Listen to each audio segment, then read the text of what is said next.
What's up, Diablo 4 players? So let's go over everything that you need to know about Season 5's Campfire, as well as the giant patch notes. I'm going to try to summarize it as quickly as possible, but there is a lot to go over. So, for starters, there are forms of newer content that we have not seen on the PTR and actually experienced. There's going to be these new, dungeons, so to speak, and here's kind of what they look like. There's an area that you can go to, and there's these newer dungeons, and you can earn Aether, which is this new currency that you can use to open up these chests, and there are different difficulties that will increase as you go along. Think of kind of like a mini dungeon here, but basically you go in and certain little activators will activate and you can select a difficulty. If you've ever played any roguelike game like Hades or something, think of kind of like that. You're going to select a difficulty and the difficulty is in red, but then what you get as a benefit is going to be in green. So you can see the first one, you have one chance to defeat the Hellcaller, and then if you defeat them, you're going to get +2 Aether. Now, you have another chance to defeat the Hellcaller, but their damage is increased by 50% over here, but you're going to gain 7 Aether. So you can decide for yourself, is it worth the risk? Over here, you can see that there's the Soul Spires, which is kind of like a little thing that you need to stand next to. So it's going to require 2 times the amount of kills. It gives you 1 Aether, or it's going to drain your health for only 1. So again, different mechanics here, and that is kind of like the brand new thing that we haven't seen before. Now, things that we already know about, but I feel like it's really important to go over the update as this was part of the Campfire chat. So the world bosses are actually going to be a little bit more difficult. Basically, it's not going to be something you can one-shot instantly. You still kill it pretty fast. It's not like a really hard fight, though, to be honest. At least on the PTR, it wasn't crazy, but they did actually have that in the PTR, which we already tested. And then the bosses, the pit boss damage has been reduced by 66%. Now, it has these stacks that will build up. So you can still get one-shotted, but it's going to have to build up. So I think it's a little bit more fair for that mechanic to exist that way. And then the endgame bosses, you can resummon them. We actually made a TikTok or YouTube short on this mechanic. So basically, once you kill the boss, you can kill the boss again and again and again. It's going to be super easy for you guys to obtain the Uber Uniques. As long as you have a group that can do rota runs, you're going to be able to be way, way faster. You don't have to leave the party or essentially tell everyone, hey, leave the area, let's reset the world, which is a great addition. Beast and Ice is going to be changed. You can actually do this much faster now. You don't have to go craft it. You just go in and do it. Much better. And then there is another thing where the boss ladder doesn't drop rare items. It just drops additional gold now. So that's going to be really good. And then another thing that is actually pretty massive. The Tormented bosses now drop 5 times as many boss materials as before, which is huge because the person that puts them in, you normally wouldn't get that. So you can take those boss materials and then still do the other bosses that, that go into it. So it's going to be good. And then all Tormented bosses have a better chance of dropping a Mythic. Mythics are the Uber Uniques. So basically, the Uber Unique drop rate is going to be up. And then the cost of summon has been reduced to 1 Stygian Stone. So Uber Unique's going to be it's raining like candy. Unless you're trying to get those greater affix ones, it's going to be a little bit more difficult. But yeah, as far as min-maxers, you're going to be able to get exactly what you want relatively quick now. At least the drop rate was already okay-ish when you were doing the one where you throw in 5 times the material. It wasn't really that bad, but now again it's going to be increased, which we don't know what that number is. Yeah, so we'll have to wait and see. Now, there is a giant set of patch notes, and this is kind of the meat of the video, but those were the important things that I took away from the Campfire chat. There's also a bunch of unique changes. However, I'm going to reserve these for very specific videos because each class, I need time to go over each one. If I make it all in one video, what's going to happen is this video will be hours long, and some people only want to see their class. So stay tuned for that. I'll be dropping that later. I just want to go over kind of the more important patch notes that everyone can kind of see, as well as going over mostly the red stuff, as that's the newer update change over here. But there are still some changes that you need to know about. So as far as the compasses goes, those are going to be much more frequently dropped. This is something that we've already talked about before, so I'm not going to go too far into that. Pets will also pick up the Aether on the ground. Rogue will no longer have the exploit weakness where it executes all the enemy. I have a video on that in case if you guys want to see that. It is really, really cool, but yeah, it doesn't work anymore. It's basically dead. It was a cool thing. Bjornring Tusk has gotten changed, so now it's going to be a ring. And then the drop rate for legendary items has actually been increased as well. They've added a lot of changes to Hell Tides. But also, this is another very important thing. The player who opens up the pit will receive the full amount of masterworking penalties, and the other players would get half or something like that. It's actually changed, so you don't have to say, hey, I want to open up the, thing now because, you get less rewards. if you're not the one that opens them up. They fixed a couple different bugs here. We'll go over them briefly over here. Like I said, we're mainly focusing in on the red stuff, but Whirlwind is actually getting a buff with a Crown of Lucian apparently working, and I was really curious. This is the one thing, this and the Locran's Talisman, Crown of Lucian is only mentioned one time, so I'm not sure if this means, does that mean the new axial conduit pants are going to be like godly, because they didn't say in the bug fixes that it was a bug or anything, so I don't know. But yeah, Crown of Lucian's mentioned literally one time, and then I was also checking out Chain Lightning, because Chain Lightning was crazy, and it says Chain Lightning's axial conduit didn't benefit. They fixed an issue where its explosion was dealing less damage, so that means the build that we were playing on the PTR might be even stronger. You can see they fixed an issue where Chain Lightning's projectiles did not benefit from the thing. There's also a couple things on Chain Lightning over here where it's the pants. This is getting a buff, and then Chain Lightning expires if you don't have enough mana to drain for it. Okay, that's fine, but it does not note anything. This one over here, the damage got increased by Chain Lightning, greater Chain Lightning. Over here, it's going to bounce and deal increased damage. Now, this is kind of a nerf. So it deals 5% increased damage for its duration, but each time Chain Lightning bounces, it deals 10% increased damage up to 30. So it has a limit, but it's fine because the base gets increased. So really, it's like a give and a take. So the enchantment over here has a 4-second cooldown. It says no longer tracks mana or sends out Chain Lightning if the instance of mana drained from it is an auto cast skill. So that's everything that was mentioned with Chain Lightning, which makes me think if they're not mentioning any changes to Axial Conduit / the Crown of Lucian, well, that could be probably the best build in the entire game. So that's going to be really, really crazy if that actually sticks around. So again, it's not mentioned in the patch notes, so that might be one of the top tier choices. But like I said, I wanted to go ahead and go over that because that's pretty important in terms of like if we're thinking about like the best classes over here. But on top of that, that's the thing I wanted to mention with Crown of Lucian, because everyone was saying, dude, it's going to get nerfed, it's going to get nerfed. The rogue thing, everyone thought it was going to get nerfed. I did too, because I'm like, this is pretty busted. And they mentioned it, so they did not mention, again, Chain Lightning. Anyways, there's an issue with Druid's Poison Creeper would go crazy high. So this was something that like it was hitting for like, I think the number was 14 quadrillion damage on like a Darth microtransaction channel, and well, it's probably not going to be working anymore. So like they're mentioning the specific things they did crazy amounts of damage, but for some reason not the Chain Lightning axial conduit. Necromancer, they fixed a issue where the aspect of Bursting Bones didn't properly scale with the effective path of Trag'Oul, so this is going to be more likely a buff. They actually changed an issue where the stun grenades didn't, I guess, properly function. They fixed an issue where Advanced Flurry and Momentum lost attacks were triggering Lucky Hit or on other effects. This is actually a buff to the Rogue, so all my Rogue builds are going to be even more powerful. Specifically, it's the melee ones that would use this Momentum thing. And then they fixed an issue where the bonus life while Dark Shroud is active didn't function. They also changed a lot of these were like kind of like bug fixes over here. There's going to be so many. Again, if I go over every single one, it might be like an hour long. They actually are going to be changing one of the things that would give you more crit and crit multi. That's actually deleted out of the game. I'm sure we'll get to it eventually. But again, I specifically control F to try Lightning to look for any changes on there. But basically, overall, these are just going to be buffs. These are, well, overall, again, mostly buffs. They fixed an issue where Azrath didn't freeze enemies or even deal cold damage from Druid or Sorg. I don't know how that is there. So that's going to be definitely a nicer thing, as I believe that is actually getting a buff. The Azrath specifically is getting a buff over here. And then they fixed the issue where like Varshan couldn't spawn, which was actually when you would reset the boss. Okay, so as far as the tempering recipes, again, we're going to be going over mainly the red stuff, as that's the new thing. So now we have the Monarch ring. So instead of the gloves for the Druid, now it's going to be a ring. So it's for the Cataclysm build, which will be really cool because now you can use that with the Lightning Druid, where you just hold still and channel. So you can now do a hybrid build with Cataclysm / the little lightning. So that's going to be really cool. That's, again, the newer stuff here. And then the Nebulous Bruise over here, after you use a potion, you get to spawn another healing, or after using healing potion, you get more movement speed and then spawn another one. So maybe you can get like an infinite potion build, but does that really matter? I don't know. As far as this thing, when you damage an enemy with a mobility skill, you have a chance to restore your energy, but the thing that actually makes this good is actually getting 30 maximum resource, because it can tie into Locran's Talisman, which is more damage. Also, if you want to run maybe even like Bannersword's Talisman to get that resource to be super high, you're going to be able to do that, which is cool.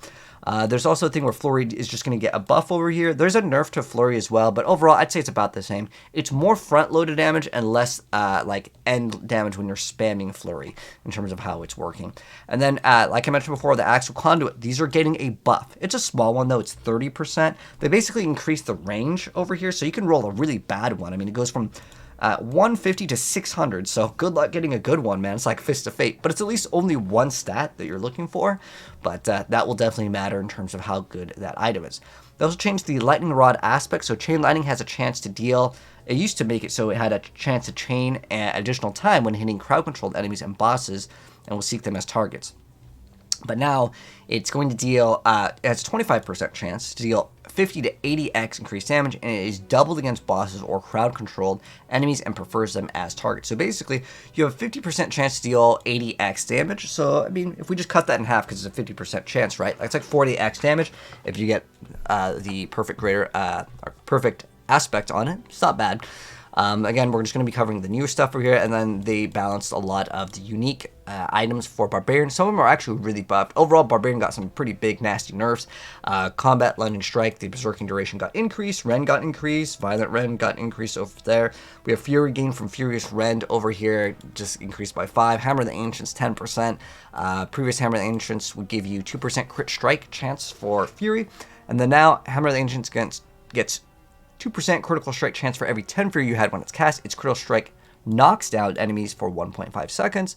We have Violent Alpha Hammer Ancients, 10% bonus here. Upheaval's got a base of 15. Upheaval might be the thing to play with Hellhammer because there's a current thing where it does not scale to a max value as a cap for the amount of strength that you stack. And we'll get into that when we get into the Barbarian, because again, I don't want to make this video too long. Enhanced Upheaval over here, we got Stun Chance increase, Stun Duration.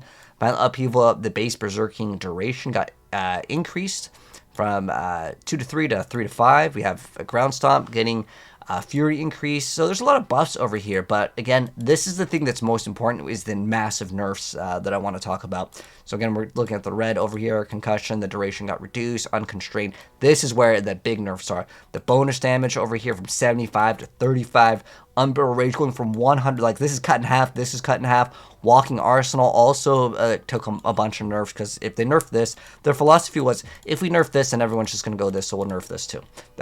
It's really awkward, but again, there is some good stuff with Barbarian, even though like most stuff seems really bad.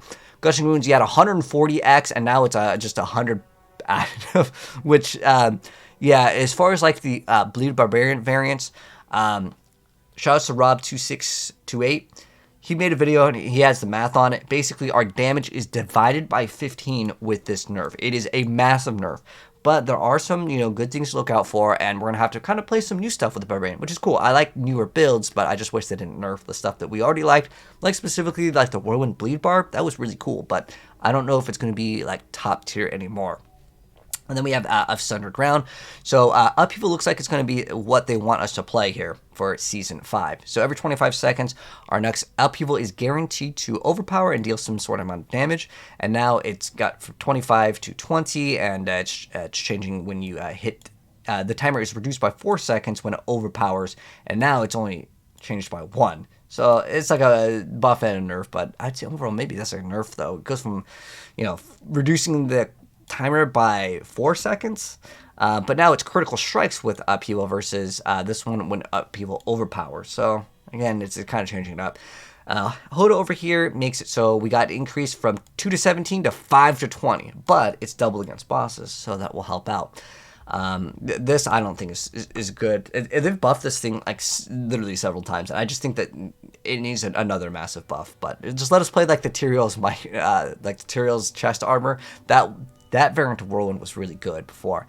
Then a crit strike against bleeding enemies has got an increase for the glyph. The time between guaranteed overpower got reduced over here, so maybe we can make an overpower build. Executioner, we get another 15% for the pole arm, which was already pretty good. So it's going to be nice. We have the bash tempering. It got a massive nerf. We go from 105 to 20%. Again, that's 1/5 of the stats. I wouldn't be too excited about that if I was playing Bash Barb, but, it still might be a pretty decent build. Remember how strong Barb was, though, compared to the rest. All right, so that's it for Barb. Next up, moving on to Druid. We get 25% more increased skill damage from their primary core stats, and then we gain 1% increased skill damage for every 8 primary core stat reduced from 10 primary core stats. So this is going to be something that I'm just going to mention right now. The Necromancer, the Druid, as well as the Sorceress all get this bonus. The Barbarian gets no change. Rogue gets this 1% for every 9. Barbarian gets it 1 for every 10. So Barbarian doesn't change. It was already set to 10. Then we have some changes to Boulder, basically doubling up Boulder over here. We have Rabies. The increased spread granted by Rabies has been applied to the base skill. Now it spreads 50% faster, and the distance is increased over here. But again, I just don't think Rabies is viable still. Cataclysm now hits enemies before it would actually hit nothing, which was really weird. Bloodhowl is now a shout skill when using Night Howler's aspect, so it can work with maybe some of the things when you use a shout. Perfect Storm, the bonus damage got increased. I believe this is the cap, right? This got increased by 10, and then this also got increased by 5%, so double on Earth and Might for the base lucky hit. And then Shepherd's Aspect, now it's going to make it so our companion skills deal additional damage per companion you have for companion skills versus just the core and wrath. And then as Skinwalker, when you use a shapeshifter skill, you gain some life, and if you're full life, you gain Fortify.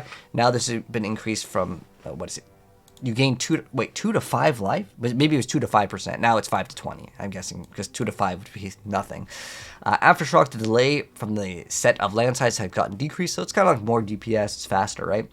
So Shred's Crit Strike damage got increased by 10% over here. Blurred Beast over here getting a 15% buff. And then the Retaliation got a buff of almost double right here. And then the Seismic Shift Aspect no longer adds a cooldown to Earth Spike. This is where it would cast in a line. It's like one of the basic skills. Then we have the Runeworker's Conduit Aspect. So before crit strikes with storm skills, you cast charge in the air around you, and it's going to cause a lightning bolt, and it would deal some damage. Instead of 250 to 310, it's now 250 to 350, so 40% increase. And then this duration can be extended, and now our lightning bolt deal 20 to 40x increased damage. So maybe you can mix around with this, because this part is also brand new. Balanced Spirit Generation while Grizzly Rage is activated. Now, unfortunately, guys, my Infinite Grizzly Rage build, they actually nerfed it. I was kind of disappointed, which was one of the builds that we actually pushed with when the Druid actually got its first buff. But I don't think people are going to want to play Grizzly Rage. The reason why is the cooldown doesn't actually start until the skill ends now.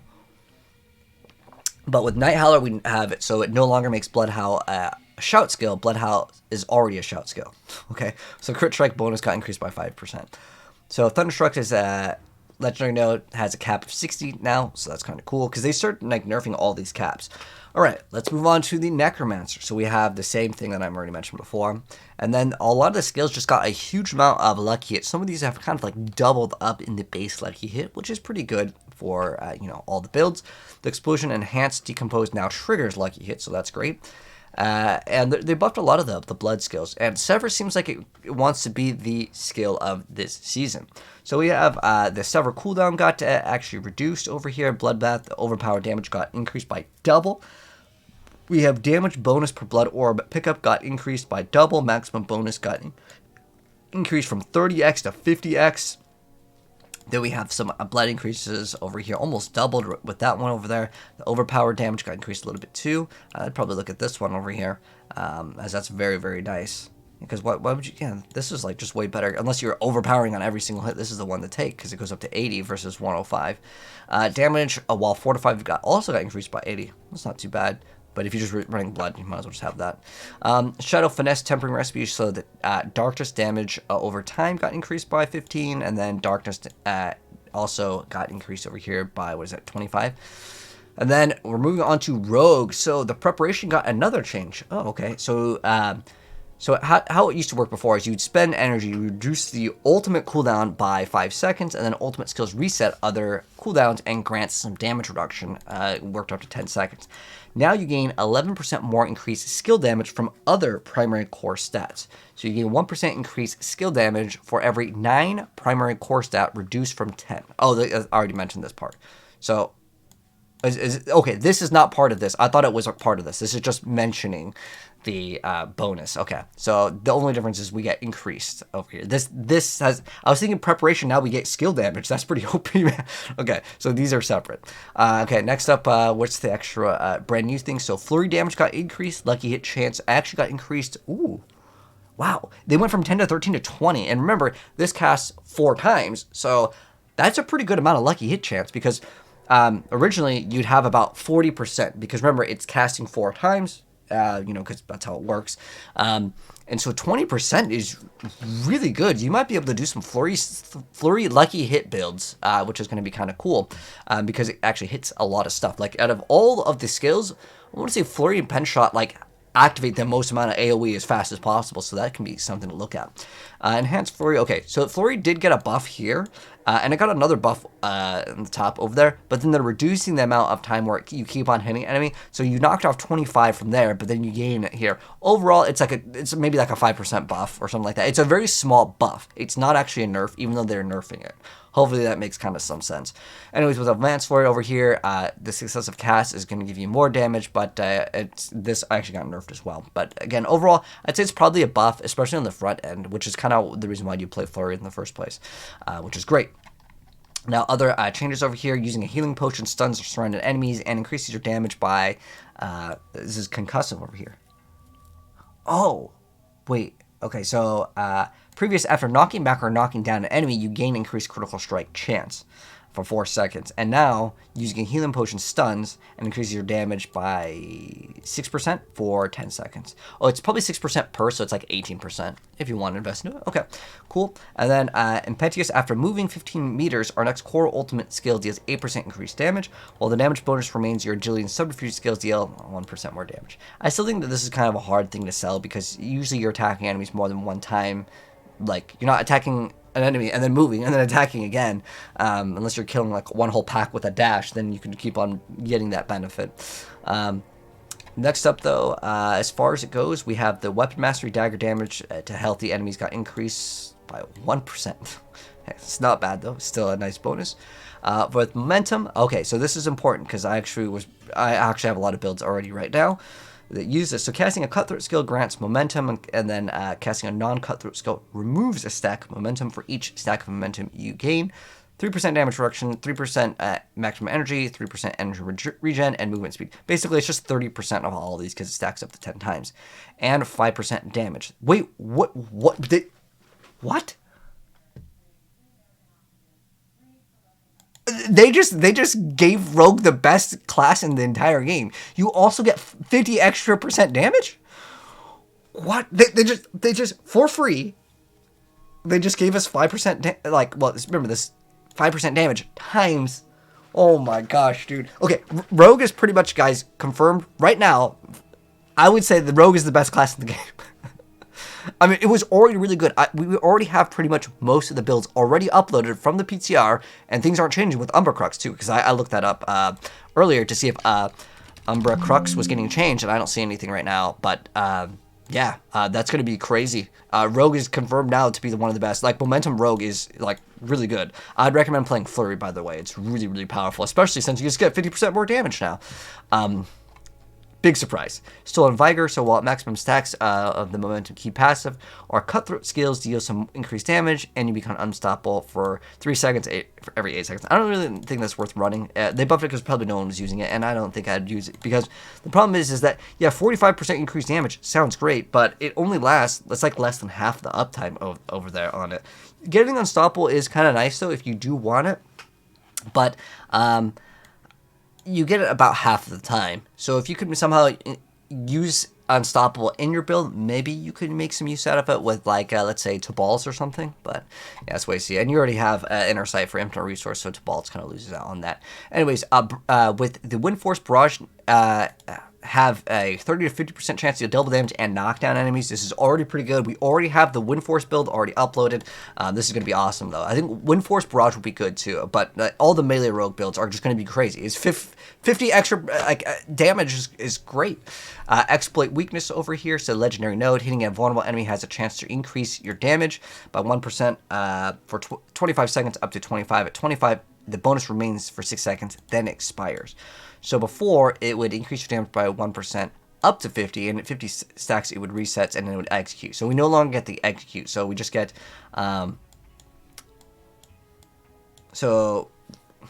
so then it resets. It's kind of a nerf, because, like, this was actually pretty dang good, but oh well. No witness, so it's now capped at a maximum of 45, so that's great, and then it also got increased. So this is the node, I believe, where if you activate an ultimate, unfortunately there is a limit now, which sucks because I was already thinking in my head, okay, I'm running Hakan and what is it, Flicker Step, because that will allow you to hit like a crazy bonus and you just have it up like, you know, all the time. But since this is getting a cap, I'm kind of disappointed. I mean, they're increasing the cap, but you can already hit it pretty easy. But it's still not bad if you want to try to go for it. You still have to run an ultimate in the build that you can consistently utilize. Now, going into the Sorceress. So the Sorceress has that same thing, 8 primaries equals 1% damage. Charge Bolt, the base damage got increased. Enhanced Charge Bolt, the explosion got... Ooh, this is pretty good. Wait. It says explosion damage increased from 45 to 79. And the crossed out increased from 150 to 175 of Charge Bolt's damage. I'm not sure, like, is this a nerf to it? Because as far as I'm aware, I didn't see any content creator talk about, man, Charge Bolt is so OP in Season 5. But someone let me know down below if that is something that is actually changing, because I'm genuinely curious. Because Charge Bolt has never been really, like, top tier anyways. It was like, where's the ball lightning buffs? All right, Firewall getting it. Oh, wow, that is a big damage increase right there. Meteor, that's a small increase. I didn't think Meteor was super powerful anyways. Incinerate actually is pretty decent for PvP, but the problem is the lucky hit chance with like the Embers proccing. The Embers, okay, this is actually another pretty big thing, and I think I've already mentioned this before, but I probably should, you know, as a Diablo partner, tell them, like, maybe directly for this. Like, you can keep on increasing Incinerate's damage, because they've buffed Incinerate I don't know how many times, but people just don't like the skill. It's because you have to hold still, and that just doesn't really fit in, like, the Diablo's theme for specifically being able to run a skill, hold still, and it ramps up in damage, but you have all these, like, this boss dies, oh wait, it's gotta do this giant explosion, if you don't move, you're dead, right? And that's just a mechanic where, in action RPGs, this is even, like, deeper, I don't know, we could make a video on this, but it's specifically like, okay, you killed this enemy, why does it have to, like, drop this thing that's gonna explode, like, like, once you kill an enemy and it drops loot, you want to click the loot, not like, oh, I killed the enemy, I better run backwards, right? I've never understood this, but it's just like a problem with Incinerate. Also, the fact that Incinerate doesn't register as some of the damage over time bonuses, and on top of that, it doesn't count as direct with the Embers that shoot out. The Embers don't count as dots or, like, direct damage, so what type of damage are they supposed to be? That's my question. Fireball, that's a small, like, buff, but remember, the more ink that you get, the more damage you're going to get. And there are buffs to Fireball, which actually makes me quite excited. As in, I think it was Season 2, we had a video that, like, actually reached the front page over on Mobalytics for a really cool Fireball build. And we'll do an update to that, as it was a really good build, one of, like, the faster builds, and it's going to become even faster. Now, this small buff, it's really nothing, I'm going to be honest, but there's another buff in the uniques that we'll cover later in another video.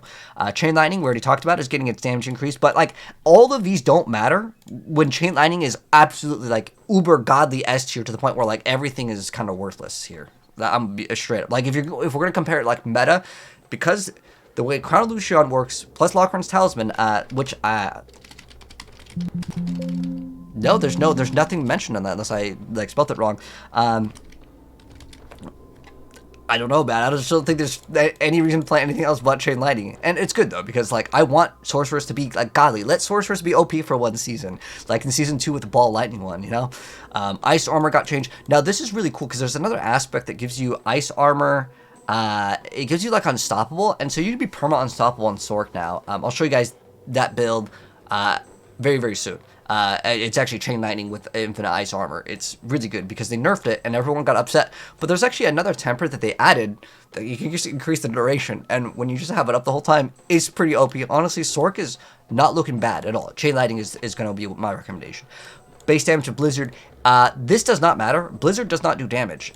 You know what does do damage is the ice spikes that pop, right? So that's going to be something that you can maybe check out. But I just don't think Blizzard is the right way to scale the damage. It's the ice spikes. And the ice spikes now have a, what's that, blue rose that increases the pop. It has like a chance for it to pop twice.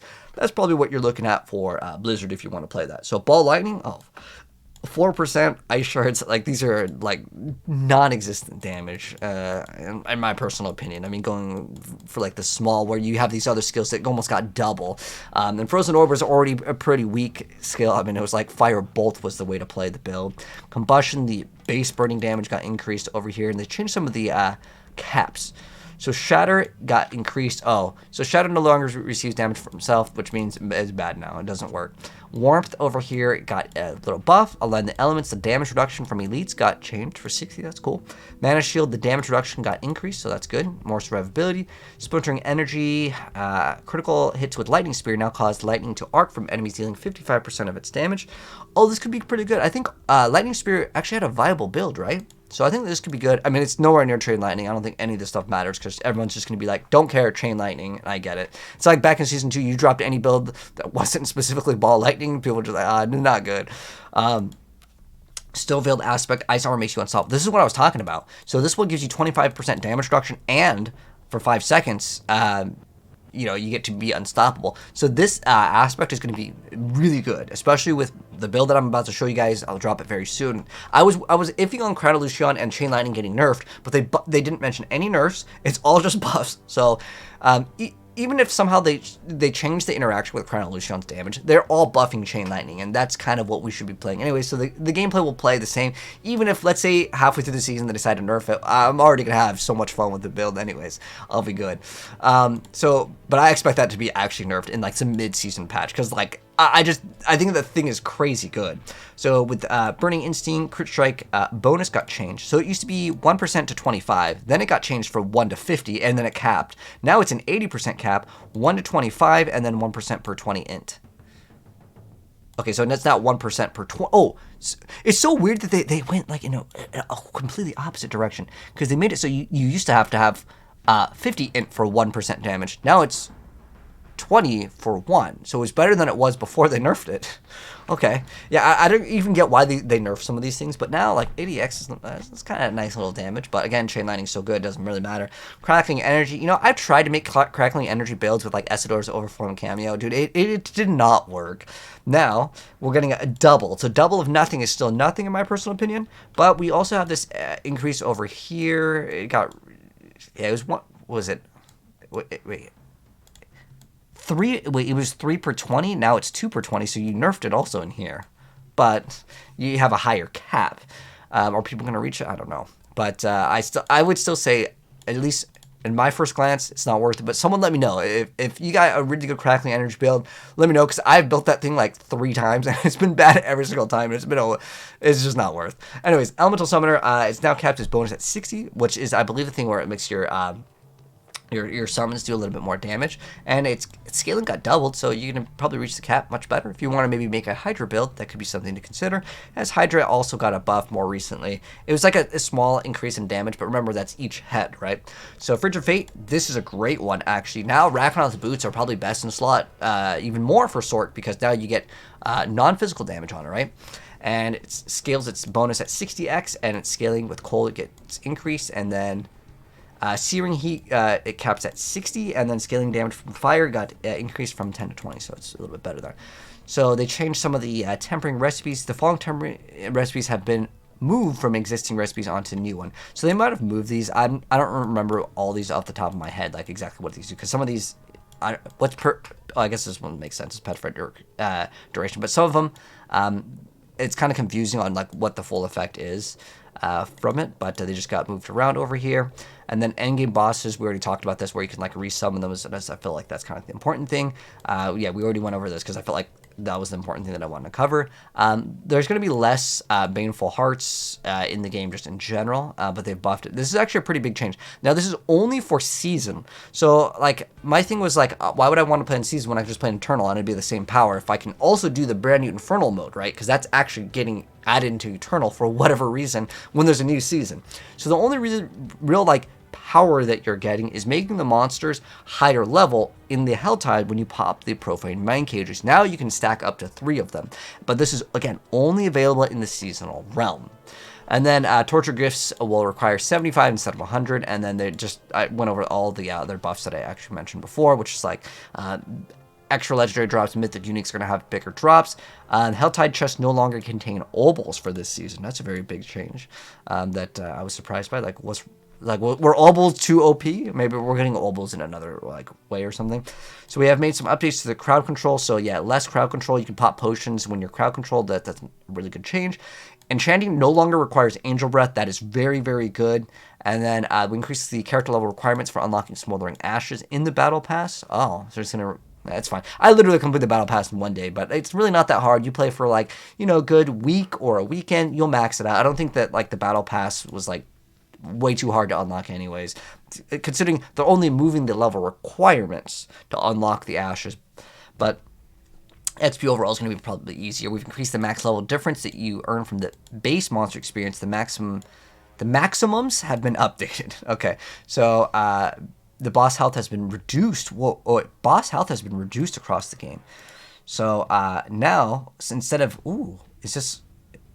Okay. So the boss health went from... What was that? 30,000% to 6,000. Wow, that's going to be way easier. Pit boss damage is reduced. Man, they're making this game a lot easier. But, like, I never really like getting one-shot in the game. That was never like a fun thing. I know the idea was to try to dodge, but sometimes like there's just too much that's going on in these pit bosses where like, it almost feels like it's just like, oh, GG, I lose, right?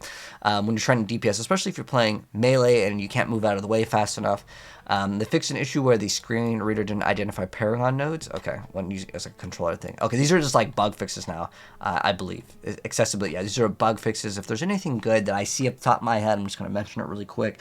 Some of these will actually matter more. There's actually a fix to the Twister glyph. I don't know if it's mentioned in the red here, but I know that that was one of them. Projectiles for Tyros might behave erratically when you're using Shred. Okay. So if Reapers could get both passives over here. Oh, okay, this one actually matters, but that's not in a red. Tempering affix will grant bonus movement speed per active Dark Shroud didn't function properly. Okay, that's a good, nice fix. That was pretty easy to reach max. Okay, so there's a lot of unique items, but I'm going to reserve those per class, and like I'm going to have these uploaded per video. Again, otherwise this video would be way too long because there are a lot of changes in there. But I'm curious to know, what do you guys think about the overall, like everything kind of generic patch notes, even though we did get in depth with some of the classes over here. Are you guys happy, and what are you excited to play the most? Right now, I was already set on playing Rogue, but now it's just solidified. Rogue is like absolutely like God tier, man. I'd say that the recommendations, if you're wondering what are my recommendations for you to play, I would highly recommend running the Chain Lightning Sorceress. Again, as long as they didn't mention any of the things that I thought were super busted, and I'm going to drop a build guide for you guys. Chain Lightning, 100%, is going to be one of the top tier builds, and I also think that there's like anything with Rogue is just going to be really strong, especially with like melee, because the Rogue was already in a crazy good spot for survivability. So many of the Dark Shroud buffs, like they are really good, and after testing it, yeah, I can confidently say Rogue is going to be a very, very solid choice for the next season. But again, curious to know, what do you plan to play? I'm definitely going to start Rogue, and then I'll probably make a Sorc after that. But anyways, that's going to wrap up things. If you're new here and you do want to be updated, subscribe to the bell, and I'll see you guys in the next video. Peace out.